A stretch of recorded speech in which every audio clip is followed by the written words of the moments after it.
கும்பராசிக்காரன்பர்களே, கும்பராசிக்காரன்பர்கள் வரக்கூடிய காலகட்டங்களில் ஒவ்வொரு விஷயத்தையும் பார்த்து பார்த்து பண்ணும் அப்படிம்பாங்க. உங்களுக்கான 5 வருட காலங்கள் 5 மேலே போயிடுச்சுன்னு நினைக்கிற, கிட்டத்தட்ட 5.5 to 6 பக்கமே வந்துருச்சு. 6 வருட காலங்கள் நீங்கள் கஷ்டத்திலேயே அனுபவிச்சிட்டிங்க. அதுலேயும் ஹைலைட்டான பர்சன்லாம் நிறைய பேர் இருப்பீங்க. ரொம்ப சிக்கலை அனுபவிச்சிருப்பீங்க. உடல் ரீதியான விஷயத்தில் கவனமாக இருந்திருக்க மாட்டீங்க. மன ரீதியான விஷயத்தில் ஹாஸ்பிட்டல்லாம் துரத்திருக்கோம். உங்களை மாத்திரைகள்லாம் முழுங்கிட்டு இருக்கக்கூடிய ஒரு காலகட்டமாக அமைஞ்சிருக்கும். ₹1 கையிலலாம் ஃபுல்லாக கடனில் மாட்டியிருப்பீங்க. நகையெல்லாம் மாற்றிருப்பீங்க. லேண்ட்லாம் சேல் பண்ணி இருந்திருப்பீங்க. அவங்க எல்லாருமே இனி வரக்கூடிய காலகட்டங்களில் லேண்டு வாங்கலாம், நகை வாங்கலாம், சொத்துக்கள் சேர்த்தலாம். கடன் கொஞ்சம் அதிகப்படுத்தினாலும் அதற்கு தகுந்த மாதிரி சேவிங்ஸ் அதிகப்படுத்தலாம். கடவுள் உங்களுக்கு ஒரு பாடம் கற்பித்த காலகட்டங்கள் போய் அதை அந்த பாடத்தெல்லாம் கற்றுக்கிட்டு இப்போ எக்ஸாம் எழுதி அதில் பாஸ் ஆகக்கூடிய ஒரு காலகட்டத்தில் இருக்கீங்க. அதாவது வாழ்க்கையில் ஒரு மனுஷனுக்கு ஒவ்வொருத்தனுக்கும் ஒரு டைம் பாடத்தை கற்பிக்கும் கடவுள். அந்த காலகட்டம் உங்களுக்கு நடந்துகிட்டு இருந்தது. ஸோ இன்னைக்கு காலகட்டம் வரைக்கும் ஒரு ஃபைனல் ஸ்டேஜுக்கு பக்கமாக வந்துட்டீங்க. அதோட ஆனிவர்சரிக்கு பக்கமாக வந்துட்டீங்க. அதாவது ஃபேர்வெலுக்கு பக்கமாக வந்துட்டீங்க. அதனால் ஒன்றும் பிரச்சனை கிடையாது. இத்தனை நாட்கள் பட்ட கஷ்டத்திற்கு கடவுள் உங்களுக்கு ஒரு விடிவு காலம் தரணுமில்ல. ஒரு ஆன்சர் ஷீட்டில் நீ கரெக்டாக தான் பண்ணியிருக்கேன், குட், வெரி குட், அந்த மாதிரி ஏதாவது போடணும்ல. நீ பாஸாக ஃபெயிலான்னு தெரியணும்ல. வச்சு செஞ்ச செய்கி நீ எப்படி சார் ஃபெயில் போடுவீங்க, அந்தளவுக்கு அவ்வளோ கஷ்டப்பட்டுருக்க சார் அப்படின்னு இருப்பீங்களே. இந்த சனி பயிற்சியை கடந்த கும்பராசிக்காரர்கள் இனி வாழ்க்கையில் எந்த ஒரு விஷயத்திற்கும் கவலைப்பட தேவையில்லை அப்படிங்கிறதான் ஒரு ரிசல்ட்டே. அற்புதமான காலகட்டம், வரக்கூடிய காலகட்டம். இப்போயே உங்களுக்கு கொஞ்சம் ஓரளவுக்கு தெரிஞ்சிருக்கும். அதாவது சனிப்பயிற்சியில் 7.5 காலத்தில் 5 ரொம்பவே கொஞ்சம் கடினமாக இருக்கும். அது ஃபஸ்ட்டு 5 நீங்கள் தாண்டிட்டீங்க அப்படின்னா பிரச்சனையே கிடையாது. இல்லைனா பாதத்தில் வரும்போது சின்ன சின்ன ஜெர்க்கு உங்களுக்கு கொடுக்காம உடல் ரீதியான உபாதைகள் உங்களுக்கு முன்னாடி இருந்திருக்கும். உங்களை வச்சு உங்களோட ஃபேமிலியை டென்ஷன் ஆகிற அளவுக்கு சில விஷயங்கள் நடந்திருக்கும். இந்த கும்பராசிக்காரர்களுக்கு மன ரீதியாகவும் உடல் ரீதியாகவும் மருத்துவ ரீதியாகவும் சின்ன சின்ன சிக்கல்களையும் சின்ன சின்ன வருமானத்தை லாக் பண்ணுற மாதிரி சில விஷயங்கள் பண்ணி கொடுத்துருந்துருக்கும். அதனால தான் நீங்கள் கஷ்டப்பட்டு இருந்திருப்பீங்க. கிட்டத்தட்ட 15 வருடங்களாக இந்த கும்பராசிக்காரர்கள் கஷ்டத்தில் தான் இருந்தாங்க. இந்த 5 வருடத்தை மட்டும் சொல்ல முடியாது.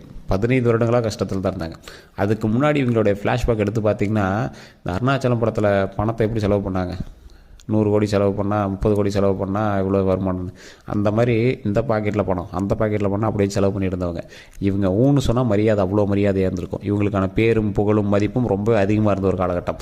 இந்த மாதிரி ஒரு காலகட்டத்தில் இருந்தவங்களுக்கு என்ன ஆச்சு ஏதாச்சுன்னு தெரியல. நடுவில் ஒரு கிரக மாற்றத்தினால எங்களை வச்சு செஞ்சு விட்ருச்சு.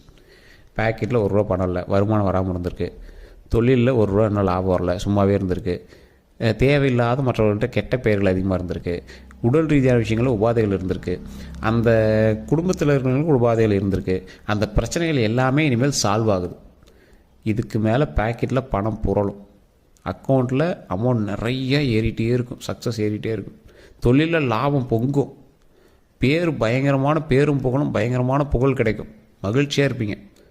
உடல் ஆரோக்கியம் சூப்பராக இருக்கும். இதுக்கு மேலே உடல் ஆரோக்கியம், நீண்ட ஆயுள் உண்டு. குடும்பத்தில் இருக்கிறவர்களுக்கு உடல் ஆரோக்கியம், நீண்ட ஆயுள் உண்டு. கல்வியில் முதன்மை, தொழிலில் நல்ல லாபகரமான காலகட்டங்கள் இனி வரக்கூடிய காலகட்டங்கள். வண்டி வாகனம் வாங்கக்கூடிய நேரம், நிலபலன்கள் வாங்கக்கூடிய நேரம். நிலபலன்களுக்கு செக்யூரிட்டியாவது நீங்கள் போடுவீங்க. அதாவது கையெழுத்தாவது நீங்கள் போடுவீங்க. நிறைய வருமானம் பெறக்கூடிய ஒரு காலகட்டம். ஸோ பல நீங்கள் இழந்த சில விஷயங்கள், கஷ்டங்கள்லாம் நீங்கள் நிறைய பட்டிருப்பீங்க. அந்த கஷ்டங்களுக்கான தீர்வு அப்படின்னு சொல்லுவாங்க பார்த்தீங்களா, அதற்கான ஒரு காலகட்டமாக இந்த காலகட்டங்கள் அமையுது. ஒரு 40-50 வயசு இருக்கிறவங்களாம் தெரியும் அவங்க 15 வருஷத்துக்கு முன்னாடி எப்படி இருந்தாங்க அப்படின்னு. அப்படி இருந்தீங்கன்னா உண்மையாக இல்லையா, நான் சொன்னது உண்மையாக இல்லையான்னு கமெண்ட் செக்ஷனில் பதிவிடுங்க. அப்படி இருந்தவங்களாம் ஒரு அற்புதமான காலகட்டமாக அமையுது.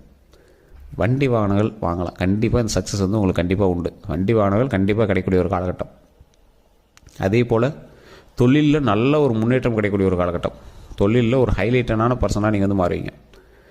தொழிலில் ஹைலைட்டட் பர்சனாக நீங்கள் மாறுவீங்க. தொழிலில் நீங்கள் ஒரு போட்டி இருக்குது, பொறாமல் இருக்குது அப்படின்னாலும் நீங்கள் ஒரு முன்னோக்கி நீங்கள் பிரயாணிப்பீங்க. தொழில் நல்லா முன்னோக்கி வரக்கூடிய ஒரு காலகட்டமாக அமையுது. அதே போல் இந்த ராசிக்காரர்கள் எப்பேற்பட்டவர்களாக இருந்தாலும் சரி, இந்த ராசிக்காரர்கள்கிட்ட கேட்டு தான் பழைய விஷயங்கள் பண்ணியிருப்பாங்க. இந்த காலகட்டம் உங்கள்கிட்ட கேட்டு இனிமேல் எல்லாருமே பண்ணுவாங்க. உங்களுடைய ஐடியாலஜி பழசில் நீங்கள் இறங்கி வேலை செய்ய மாட்டீங்க. ஐடியாலஜி தான் பேசும். இந்த இடத்துல இப்படி பண்ணுடா அப்படின்னு சொன்னால் அது சக்ஸஸாக மாறும். உங்கள் முன்னாடி கை கட்டினாலும் இப்போ நடுவில் சில காலகட்டங்கள் உங்களை எதிர்த்து பேச ஆரம்பிச்சிருப்பான். இனிமேல் அவனுமே உங்களோட பேச்சை கேட்க ஆரம்பிப்பான். நீங்கள் சொன்னது கரெக்டு தான் அப்படின்னு உங்கள் பேச்சு கேட்க ஆரம்பிப்பான். உங்கள் பேச்சு கேட்டு பண்ணால் கொஞ்சம் விஷயங்கள் நல்லா நடக்குது அப்படின்னு கேட்க ஆரம்பிப்பான். உங்களுடைய ஐடியாலஜி தான் எல்லா இடத்துலையுமே பேசும். இந்த கும்பராசியில் பொறுத்தவங்க கண்டிப்பாக ஏதோ ஒரு கன்ஸ்ட்ரக்ஷன் சம்மந்தப்பட்ட விஷயத்தில் ஈடுபட்டிருப்பாங்க. உடனே கோயில் கட்டியிருப்பீங்க, கோயிலுக்கான பிளானியாவது கொடுத்துருப்பீங்க. ஏதோ ஒரு விஷயத்தில் நீங்கள் ஈடுபட்டிருப்பீங்க. இந்த ராசிக்காரர்கள் அற்புதமான காலகட்டமாக வரக்கூடிய காலகட்டங்கள் இருப்பதால் ஒவ்வொரு விஷயத்தையும் தேர்ந்தெடுத்து செய்யுங்க. இதை இப்படி பண்ணணும், இதை இப்படி பண்ணணும், இதை இப்படி பண்ணணும் அப்படின்னு ஒவ்வொன்றையும் தேர்ந்தெடுத்து பண்ணுங்கள்.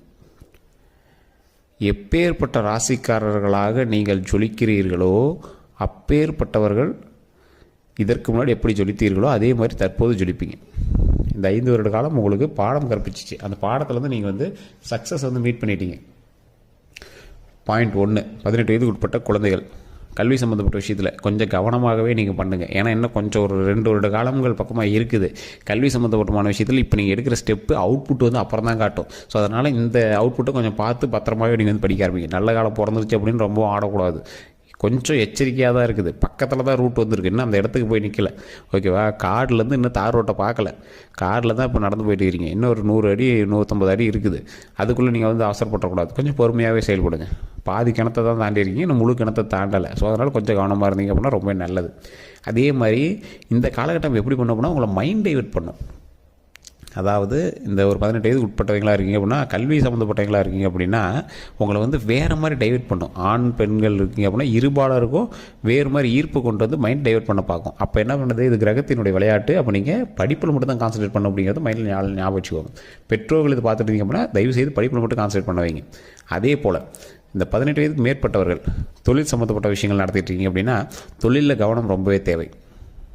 தொழிலில் பண்ணிகிட்டு இருக்கும்போது வேறு ஏதாவது டைவர்ட் பண்ணும். மைண்ட் டைவர்ட் தான் சார் இந்த காலகட்டங்கள். மைண்ட் டைவர்ட் பண்ணி உங்களை வேறு எதுலேயே கான்சன்ட்ரேட் பண்ண வைக்கும். என்ன எதுன்னே தெரியாமல் ஒரு யோசிக்க முடியாத இடத்துல கொண்டு போய் உங்களை நிறுத்திவிட்டு மறுபடியும் அதை வந்து சரி பண்ணி கொண்டு வந்துவிட்ரும். ஸோ அதுதான் வந்து இந்த காலகட்டம். அப்போ நீங்கள் என்ன பண்ணோம்? திருமணம் ஆனவர்களும் சரி திருமணம் ஆகாதவர்களும் சரி இரு பாலினத்தவர் மீது இருக்கக்கூடிய ஈர்ப்புகளை கொஞ்சம் கவனமாக வச்சுக்கணும்.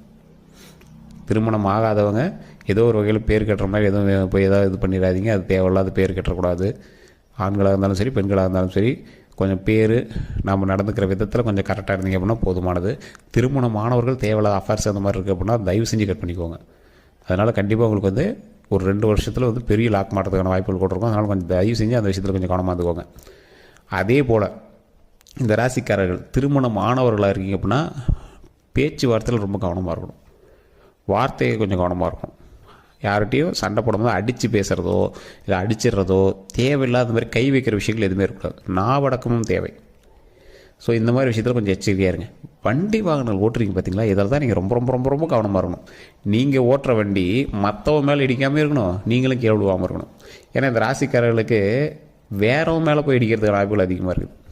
கும்பராசி அப்படி இல்லையா? நீங்கள் வண்டி ஓட்டிகிட்டு போகிறீங்க அப்படின்னா வேறவனோட வண்டி நீங்கள் ஓட்டிகிட்டு போகிறதோ உங்கள் வண்டி வேற ஓட்டிகிட்டு போகிறதோ உயிர் சம்மந்தப்பட்ட விஷயத்தில் ரொம்ப கவனமாக இருக்கணும். வண்டி வாகனம் சம்மந்தப்பட்ட விஷயத்தில் ரொம்பவே கவனமாக இருக்கணும். அதை வந்து மைண்டில் ஞாபகம் வச்சுக்கோங்க. இன்னொரு பாயிண்ட்டு ப்ளஸ் பாயிண்ட்டை நான் உங்களுக்கு சொல்கிறேன், கேட்டுக்கோங்க. இந்த காலகட்டத்தில் நீங்கள் இரத்த தானம் செய்தால் ரொம்ப நல்லது. மற்றபடி உங்களுக்கு ஒன்றும் ப்ராப்ளம்லாம் கிடையாது. அப்பப்போ சுகர் செக் பண்ணிக்கோங்க. ரத்தம் சம்மந்தப்பட்ட விஷயத்தில் கொஞ்சம் ஆரோக்கியமாக இருந்துக்கோங்க. உடலை ஆரோக்கியமாக வச்சுக்கோங்க. வெளி உணர்வுகளை தவிர்த்துருங்க. எல்டிஎல் லெவல் கொழுப்புகள் அதெல்லாம் கரெக்டாக பார்த்துக்கோங்க. ப்ரெஷர் சுகர் இதெல்லாம் கொஞ்சம் கரெக்டாக பார்த்துக்கோங்க. உடல் ஆரோக்கியத்தில் கொஞ்சம் கவனம் தேவை. ஒரு 10 பேருக்காவது அன்னதானம், தயிர் சாதம், தக்காளி சாதம், லெமன் சாதம், இல்லை ஏதோ ஒரு சாதம் ஒரு சின்ன சின்ன கப்பில் கூட போட்டு உங்களுடைய குலதெய்வ கோயில்லையோ அல்லது உங்களுடைய இஷ்ட தெய்வங்கள் கோயில்லையோ வாசலில் சாப்பாடு இல்லாத இருக்கிறவங்களுக்கு ஒரு 10 பேருக்கு இதை கொடுங்க. ஒரு தண்ணி பாட்டில் சும்மா ஒரு 5 ரூபா 10 ரூபாய்க்கு தண்ணி கேன் வைக்கும் பார்த்திங்களா, அந்த தண்ணி கேன் தண்ணியும் சோறும் இதை மட்டும் நீங்கள் கொடுத்தீங்க அப்படின்னா மிகப்பெரிய பாவ விமோச்சனம் நடக்கும். இந்த 2 வருட காலகட்டங்கள் நீங்கள் வணங்கக்கூடிய தெய்வங்கள் 2 தெய்வங்கள், அது உங்களுக்கு மிகப்பெரிய நன்மையை கொடுக்குது. அதில் ஃபஸ்ட்டு தெய்வம் வந்து உங்களுடைய குலதெய்வம், ஓகேவா, தப்பி வைக்கிறதுக்கு. ரெண்டாவது தெய்வம் சொல்லலாம், 3வது தெய்வம் சொல்லலாம். 2, 3 விநாயகர், ஆஞ்சநேயர். இந்த காலகட்டங்களில் நீங்கள் தப்பிச்சு மறுபடியும் எஸ்கேப் ஆகி நல்லபடியாக மறுபடியும் ஹாப்பியான லைஃபுக்குள்ளே போகணும், அந்த காட்டுக்குள்ளேருந்து நீங்கள் வெளியே வந்து அந்த நல்ல ரோட்டுக்குள்ளே நீங்கள் வந்து நடமாடணும் அப்படின்னா விநாயகரும் ஆஞ்சநேயரும் வழிபட்டே ஆகணும். சனி பகவான் வந்து ஓரளவுக்கு இறங்கி போகக்கூடிய தெய்வங்களில் விநாயகரும் ஆஞ்சநேயரும் தான். ஸோ எந்த சிக்கலாக இருந்தாலும் தாட்டி விட்டுருவார் ஆஞ்சநேயர், சிக்கலே வராமல் தடுத்து விட்டுருவார் விநாயகர். இதுதான் மெயின். ஸோ இதை நீங்கள் ட்ரை பண்ணிங்க அப்படின்னா ரொம்ப நல்லது. தினம் நீங்கள் வந்து ஓம் விநாயகரே போற்றி, ஓம் விநாயகரே போற்றி, ஓம் விநாயகரே போற்றி அப்படின்னு வணங்குங்க. ஓம் ஆஞ்சநேயரே போற்றி, ஓம் ஆஞ்சநேயரே போற்றி, ஓம் ஆஞ்சநேயரே போற்றி அப்படின்னு ஆஞ்சநேயரை வணங்குங்க. இது ரொம்ப ரொம்ப ரொம்ப நல்லது. இதை மறக்காம கமெண்ட் செக்ஷனில் பதிவிட்டுட்டு வீட்டில் எப்போ நீங்கள் ஃப்ரீயாக இருக்கீங்களோ அப்போ இதை வந்து சொல்லி பாருங்கள்.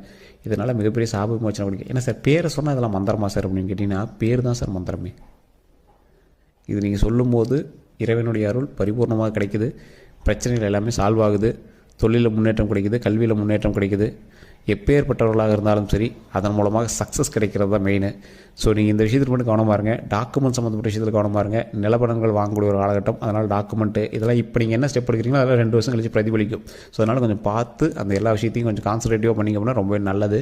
மற்றபடி எல்லாமே சூப்பராக இருக்குது. வேறு ஏதாவது கருத்துக்கள் இருக்குது, இல்லை உங்களோட ஜாதகத்தை கூட செக் பண்ண, உங்களுடைய பிறந்த நேரம், பிறந்த தேதி, பிறந்த ஊரை வச்சு டோட்டலாக ஓவராலாக செக் பண்ணணும் அப்படின்னா கீழே நம்பர் கொடுத்துருக்கோம் டிஸ்கிரிப்ஷனில். யூடியூப்பில் பார்த்துருக்கீங்கன்னா டிஸ்கிரிப்ஷன் நம்பர் இருக்குது. அதே மாதிரி நீங்கள் ஃபேஸ்புக்கில் பார்த்துருக்கீங்க அப்படின்னா ஸ்க்ரீனில் நம்பர் ஓட்டிருக்கோம். அந்த நம்பருக்கு வந்து நீங்கள் ஃபோன் பண்ணி பேசி தெரிஞ்சிக்கலாம். எல்லோருக்கும் நன்றி நண்பர்களே.